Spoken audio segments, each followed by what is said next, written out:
The mere whisper of Paul George in the Bay Area a year from now proves the Golden State Warriors have reached the Jurassic Park stage of organizational omnipotence. Isn't single quote that right?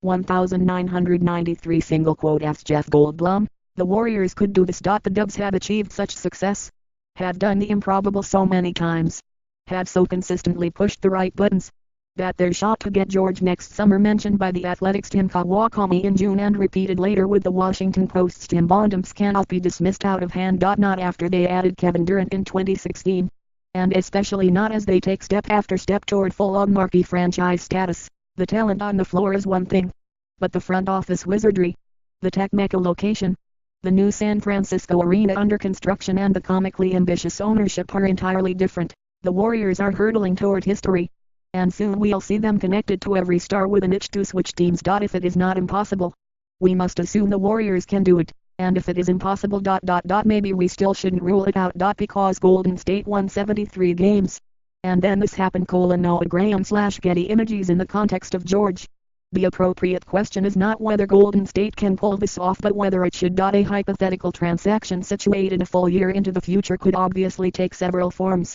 The particulars of getting George would depend on whether he opted into the final year of his deal, opted out, or angled for a sign and trade from the Oklahoma City Thunder. The Warriors could move any number of players to clear space or match salaries in a trade, but the likeliest player to go would be Klay Thompson. Stephen Curry, Durant, and Draymond Green are too valuable to move. If we dial in the could/should question to fit this assumption, we're asking, when a team is as talented as the Warriors, do fit and chemistry matter more than adding an objectively superior player? George is a borderline superstar, comfortably situated somewhere among the league's top 15 players.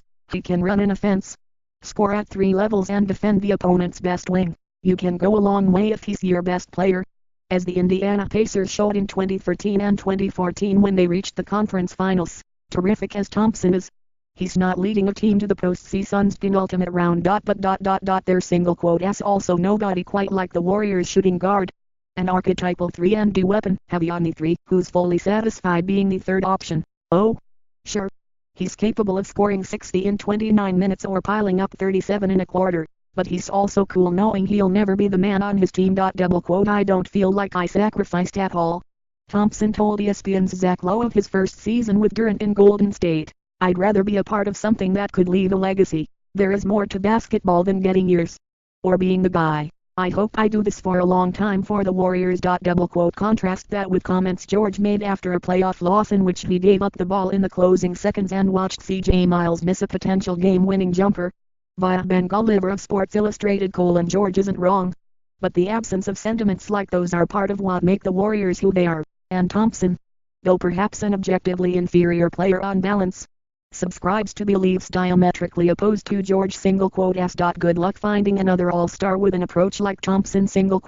George, though, offers a noteworthy selling point. He's younger than both Stephen Curry and Durant, and adding him would do more than augment the already unfair levels of talent in Golden State. It would also create a possible bridge to the next era of dominance, because as Curry and/or Durant theoretically hit the downslopes of their careers, George would be ready to take over. Adding him at the expense of Thompson might constitute a dynasty-prolonging move. Then again, if George is the Warriors' best player a few years from now, the team probably isn't going to win a title unless it has perfect role fillers alongside him, guys like Green and Thompson. The Warriors' recent transactional history adds an extra layer of intrigue to the George question. They've expressed an add talent and ask questions later ethos before. Ezra Shaw/Getty Images. You don't even think about it, head coach Steve Kerr told Lowe of the Durant acquisition. You think, basically, it's a miracle. Holy S-T.